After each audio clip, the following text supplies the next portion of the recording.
증시가 가장 어두웠던 때가 10월 말이었습니다. 깜짝 놀랐죠. 채권 금리가 5%를 터치하고 나스닥은 한 달 만에 1000포인트나 하락하고, 그때 가장 바닥이었던 날이 10월 27일 금요일이었어요. 근데 저는 10월 29일 일요일에 산타랠리가 올 거라고 영상을 찍었었습니다. 조회수는 잘 나와서 좋았는데 이제 놀림은 좀 받았죠. 무슨 소리냐, 곧 14,000 깨고 13,000, 12,000 갈 거다. 다들 공포에 질려 있었습니다. 그런데 아무리 생각을 해봐도 공포만 지우면 좋은 투자 기회 같은데? 라고 생각해서 영상을 찍었어요. 실제로 이 당시에 저는 있는 현금 모두 다 주식으로 사가지고 한동안 제 현금이 없었습니다. 그런데 지수가 신기하게도 그날부터 계속 올랐죠. 11월에 나스닥이 2000포인트나 가까이 올랐어요. 2년 전 전고점까지 이제 700포인트밖에 안 남았습니다. 그런데 제가 봤을 때는 내년에는 이 전고점을 뚫을 수 있을 것 같아요. 그러길 바라는 마음이 더 큰 것도 있으니까 여러분들이 좀 잘 걸러서 이유를 들어봐 주시면 좋을 것 같습니다. 우선은 물가가 계속 빠르게 하락하고 있었고요. 다음 달 CPI는 예상치가 3.04가 나오고 있는데 원래 이거보다 조금 더 낮게 나오거든요. 그래서 12월에 2.9%를 기대해봐도 될 것 같아요. 저는 그게 이제 산타랠리가 될 수 있는 근거라 보고 있거든요. 물가 상승률이 2%대에 진입하게 되면은 시장은 환호할 것이다, 이렇게 생각했죠. 미국채 10년물 금리는 5%로 가면서 이게 시장을 상당히 위협했잖아요. 근데 지금 급락해가지고 4.3%가 됐습니다. 그동안 미국채를 순매도했었던 일본도 이제 순매수하겠다는 뉴스가 나오고 있어요. 국채 금리가 내려가고 약달러로 돌아서니까 일본도 환율 부담이 낮아졌죠. 그래서 미국채를 살 수 있는 여력이 생기게 된 겁니다. 약달러가 되면서 시장은 경기 회복을 준비하고 있고요. 외국인은 코스피 선물을 엄청나게 사들이고 있어요. 삼성전자 주식도 무섭게 순매수세를 하고 있는데, 신기하게도 이제 오름세가 나오니까 개인들이 주식이든 선물이든 계속 매도세를 내고 있습니다. 그럼 이런 상황에서 증시가 하락할 거냐 상승할 거냐, 근데 제가 생각할 때는 이런 상황에서는 하락이라고 말을 하고 싶어도 근거가, 결정타가 없어요. 하락의 근거가 눈에 보이고 나서 대비를 해도 늦지 않다라는 생각인 거죠. 갑자기 지수가 하루 만에 엄청나게 하락하지 않는 한은 상황을 보고 결정해도 늦지 않다라는 생각입니다. 저번 영상 외에 다른 이유도 하나 있었는데, 이 머니마켓 펀드 MMF에 유입된 자금이 지난 15일 기준으로 5조 7,300억 달러를 기록했어요. 우리 돈으로 7,434조가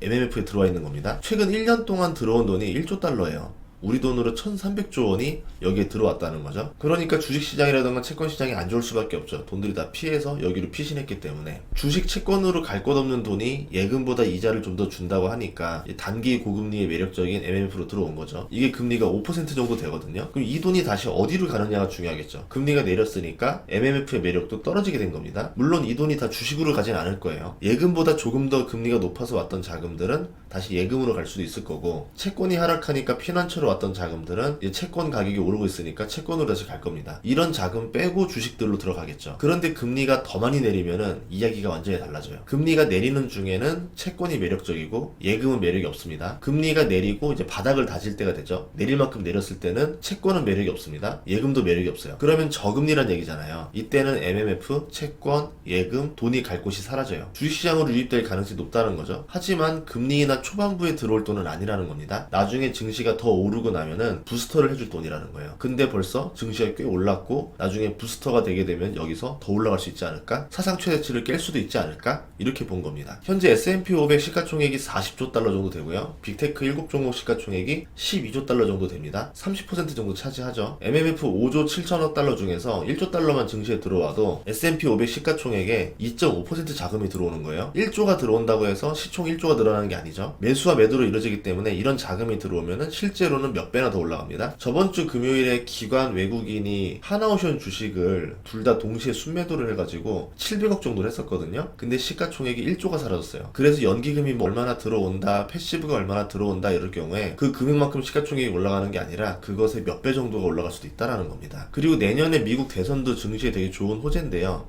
그 이유는 대선 전에 돈을 많이 풉니다. 정권을 못 잡는 것보다 무서운 게 없죠. 예산보다 더 많은 지출을 하고 싶어 하겠죠. 1년에 얼마나 돈을 지출하는가가 증시 상승의 기울기를 정하는데요. 내년에 연간 2조 달러 이상 돈을 지출할 거로 예상되고 있기 때문에 상승 각도가 좋아요. 그래서 내년에 사상 최고치를 깰 수도 있겠다. 최근 보면은 잠깐 조정을 주고 있거든요. 지수가 한 달 동안 너무 빨리 올랐기도 했고 조정을 줄 타이밍이 됐는데, 12월 중순이 미국 같은 경우는 세금 납부 시기입니다. 이 시기가 좀 지나고 나야 다시 다시 증시로 돈이 들어갈 수가 있겠죠. 그래서 이거는 그냥 가벼운 조정이 아닐까. 이런 이유들 때문에 월가도 내년에 증시가 더 오를 거다, 사상 최고치로 갈 거다, 이렇게 말을 하는 것 같아요. S&P 500 지수로 지금 5,100까지 보는 데들도 있고, 많은 월가 기관들이 5,000 정도를 생각하고 있습니다. 10% 정도는 더 오를 수 있다라 보는 거죠. 12월에 조정받고 내년부터 다시 오를 거다, 이렇게 전망하고 있는데, 제가 말씀드렸던 이런 데이터들을 근거해서 이런 이야기들을 한 게 아닌가 싶습니다. 월가가 작년 이맘쯤에는 하락을 봤었어요. 근데 증시가 반대로 갔었잖아요. 그래서 월가가 또 상승한다 하니까 좀 찝찝하긴 하지만, 그래도 하락이 온다는 결정적인 근거는 없어요. 만약에 진짜 온다 하더라도 그럼 그거 보고 나서 팔고 나도 됩니다. 지금 상황에서는 더 올라갈 만한 호재가 보이지도 않고, 그렇다고 해서 떨어질 만한 악재가 보이지도 않는 어중간한 상태다. 결국은 호재가 더 나와줘야 된다. 많은 사람들이 또 이렇게 말을 합니다. 실물 경기가 나쁜데 왜 그러냐, 곧 증시 하락할 거다, 이렇게 말을 하는데요. 경기 침체랑 증시 상승 시기가 일치하지 않아도 돼요. 경기 침체는 현재를 말하는 거고, 증시는 미래를 말합니다. 그 뜻은 경기 침체가 짧고 곧 경기가 회복될 거라고 보기 때문에 증시가 상승하는 거죠. 만약에 경기 침체가 길다라고 봤으면은 증시가 상승하지 않고 같이 하락했겠죠. 경기 침체가 길어지고 자영업자들이 그럼 더 고통받을 거고요. 가게들이 지금 하나둘씩 망해 나가는 게 눈에 보이는데, 경기 침체가 더 길어지면은 더 많은 사람들이 힘들어 하겠죠.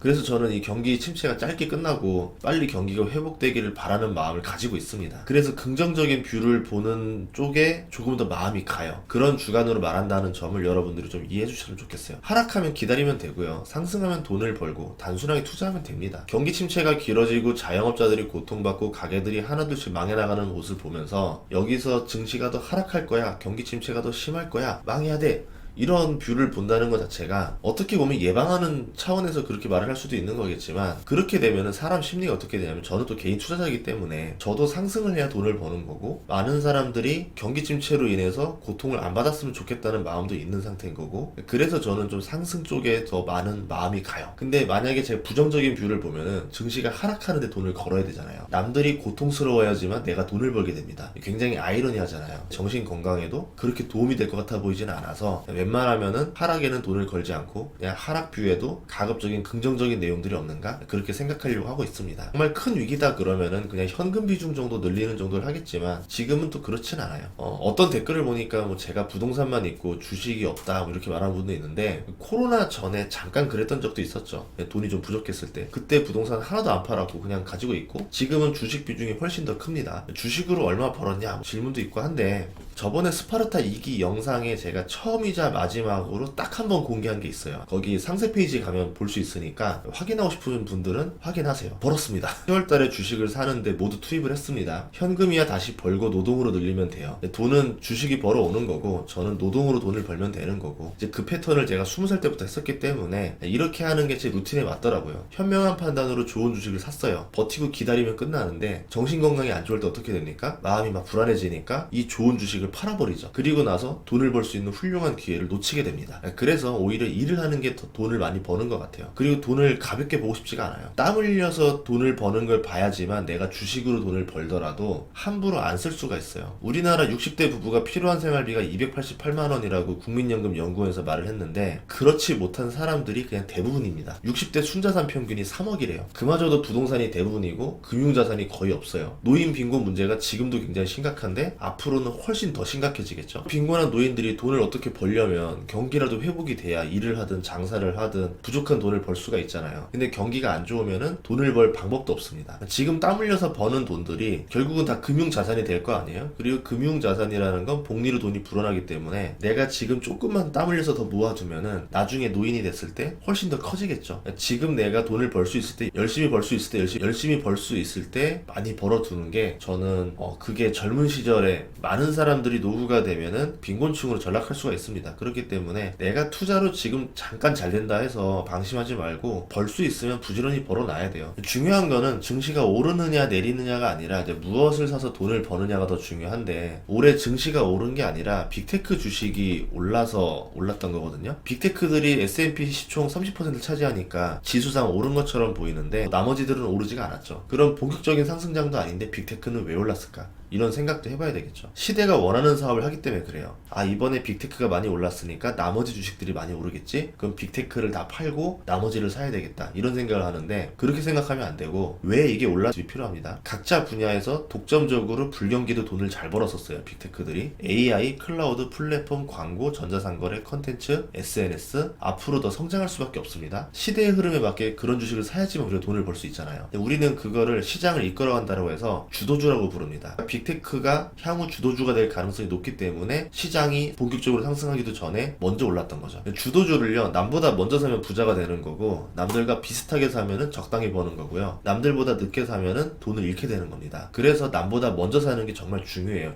주식은 스포츠가 아니에요. 먼저 사는 게 반칙이 아닙니다. 근데 다들 눈치 보고 겁먹고 남들 사고 돈 버는 거 보고 나서야 뛰어들죠. 하락장 끝에 가면은 사람들이 이미 패배의식에 젖어가지고 조금만 기다리면 호재들이 많이 있는데도 불구하고 지금 당장 악재에 포커스를 맞추고 두려워해요. 공포에 질렸을 때 우량주를 사면요, 손해볼 것도 별로 없어요. 조금만 기다리면 다시 그 주가가 원금을 회복합니다. 그렇기 때문에 내가 손해보는 투자가 아니에요. 복싱처럼 몇 대 더 맞더라도 파고 들어가서 주먹을 질러야 이길 수가 있는 것처럼, 이 주식도 내가 사서 마이너스를 한 번도 보지 않겠어가 중요한 게 아니라, 내가 사서 보유하는 동안에 잠깐 마이너스를 만날 수는 있겠지만 결국 팔 때 플러스면 된다는 생각으로 투자를 해야 되겠죠. 이거를 저는 깡이라고 하는데, 깡이 있어야 돈을 벌 수가 있습니다. 그 깡 좋은 사람들은 이제 한국 주식이라던가 턴어라운드 주식을 하면 돈을 많이 벌 수 있는 거고, 그런 깡이 없는 사람들은 스타벅스라던가 맥커리 인프라라던가 이런 거 사도 돈을 적당히 벌 수가 있거든요. 자기 분수에 맞는 주식을 사야 스트레스가 없어요. 나를 알고 나에 맞는 투자법을 하면은 가장 유리한 투자가 가능해집니다. 그 다음에 주식을 찾는 감각이 필요한데, 앞으로 오를 수 있는 주식을 잘 찾아야 돼요. 근데 감이 없는 사람들 보면은 엉뚱한 주식을 사놓거나, 고집이 센 사람들은 숫자 가지고 주식을 선택해요. 그러고서는 기도매매합니다. 왜 안 오르는 거야? 시장이 잘못된 거야? 이렇게 생각하는 거죠. 그럼 수급이 어떤 게 들어오느냐? 실적일 수도 있을 거고요, 정책일 수도 있을 거고, 기술일 수도 있겠죠. 아니 운빨일 수도 있을 거고. 결국 기본기를 갖추고 나면은 이 센스에 따라서 실력이 좌우됩니다. 우리가 이걸 감이라고도 부르고 사업 감각이라고도 부르는데, 이게 나이를 먹는다고 떨어지는 감각이 아니에요. 센스가 떨어지는 거는 자신의 고집이 강해지기 때문에 떨어지는 거거든요. 주식은 하면 할수록 고집이 되게 세져요. 이게 좋을 수도 있는데 나쁜 결과를 만드는 경우가 훨씬 더 많았습니다. 나는 하락에 돈을 걸었으니까 이제 증시는 하락해야 돼, 뭐 상승을 이야기하는 거는 다 택도 없는 소리야, 이렇게 하시는 분들 많은데, 그렇게 생각하면 안 됩니다.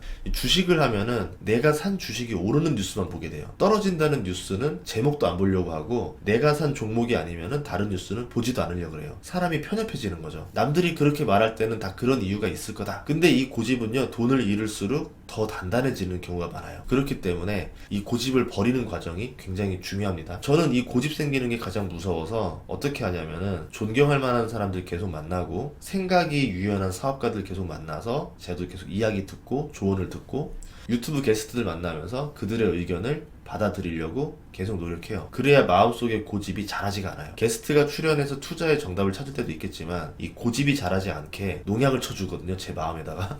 저 자체적으로는 상당히 도움이 되고 있습니다. 그래서 유튜브를 하는 게 도움이 되고, 일을 하면서 사업가를 만나는 게 또 도움이 되고, 집에서 놀고 먹는 것보다 이 과정이 제 노후를 위해서 투자도 더 잘 되게 해주니까 풍족하게 만들어 주겠죠. 제 강의도 좀 비싼 편에 속하는데, 뭐 관공서라던가 백화점에서 하면은 거기서 비용을 거의 다 내줘요. 수강생들은 돈을 적게 받고 오는 경우도 있거든요. 그런데 사람들 심리가 돈을 적게 내면은 고집을 안 꺾어요. 열정도 떨어져요. 그냥 자기 고집대로 딱 이렇게 보고 있습니다. 근데 반면 비싼 강의로 들어오면요, 사람들이 열정이 늘어나고 고집을 꺾고 배우려고 해요. 그래서 진짜 나는 이 돈을 나중에 다 돌려주는 한이 있더라도 이제 강의는 비싸게 해야 되는 게 맞구나라는 게, 저도 마찬가지고 뭐냐면, 예를 들어서 제가 비행기를 300만 원짜리 끊었다 쳐봐요. 이 비행기 놓치지 않으려고 정말 열심히 준비하고 공항 가는 길 다 한번 다 조사해보고 가잖아요. 근데 비행기가 5만 원짜리를 해봅시다. 아니 뭐 놓치면 다음 거 타지 이러면서 알아보지도 않아요. 마음가짐이 달라집니다. 그리고 주식 강의는 좋은 게, 이게 1억을 투자해서 내가 수익률 1%만 잘 나와도 100만 원을 더 벌 수 있기 때문에 효율이 굉장히 좋거든요. 아무튼 어떻게 하다 보니까 산타 랠리가 올 거라고 제일 먼저 외치게 됐고, 산타보다 랠리가 먼저 와서 좀 당황하긴 했지만 그래도 11월 상승이 와서 기분이 좋고요. 내년에는 미국 증시 기준으로 사상 최고치를 돌파할 가능성이 있다라 보고 있어요. 뭐 틀릴 수도 있겠지만 그렇게 돼서 저도 돈 벌고 여러분도 돈 많이 벌었으면 하는 마음이 있습니다. 돈을 많이 벌면은 뭐 행복하다 볼 수는 없겠지만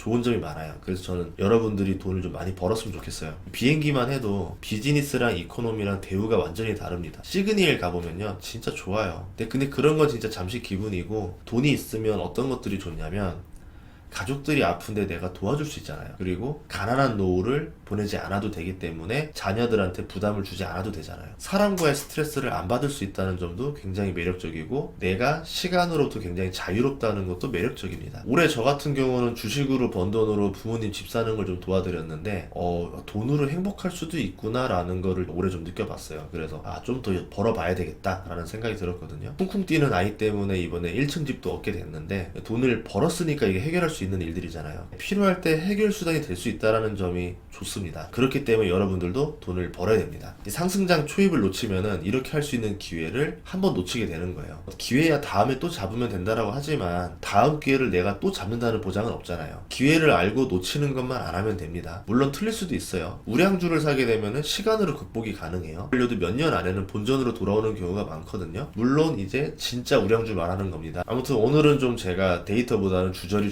이야기를 많이 했는데요. 뭐 제가 유튜브를 열심히 하는 이유도 하나 말씀드리면은, 영원히 할 생각이 없어서 열심히 하는 것도 있습니다. 죽을 때까지 유튜브 해라 그러면은 열심히 이렇게 안 할 것 같아요. 근데 도착점이 있기 때문에 열심히 하는 거고, 그 도착점이 제가 어떤 거라고 말씀드릴 수는 없지만 저는 지금 이 도착점을 향해서 계속 열심히 달리고 있습니다. 제가 여의도 출신도 아니고 개인 투자자로서 부족한 부분도 있는데 여러분들이 많이 격려해 주시고 구독해 주셔서 지금까지 올 수 있었어요. 그래서 감사해서 더 열심히 달리는 것도 솔직히 있습니다. 그런 마음이라서인지 몰라도 대세 상승장이 안 오면은 제가 가서라도 잡아오고 싶은 심정이기도 해요. 이번 5년 안에 10배짜리 주식 하나씩은 여러분들이 꼭 좀 잡아봤으면 좋겠어요. 10배짜리 주식을 한번 잡아봐야 여러분들이 다음번에도 10배짜리 주식을 찾을 수 있는 감각이 생깁니다. 남들이 말해주는 거 말고 여러분이 스스로 하나 정도씩은 한번 투자를 해서 연습해 보시면 좋겠어요. 그렇게 10번짜리를 한번 잡게 되면은 다음번에도 잡게 되고 다음번에 또 잡게 되고, 그러면 여러분 자산이 어마어마하게 불어나겠죠. 모두 대박 나시길 바라겠습니다. 다음 시간에도 좋은 정보로 찾아뵙겠습니다. 구독과 좋아요, 알림 설정 부탁드릴게요. 고맙습니다.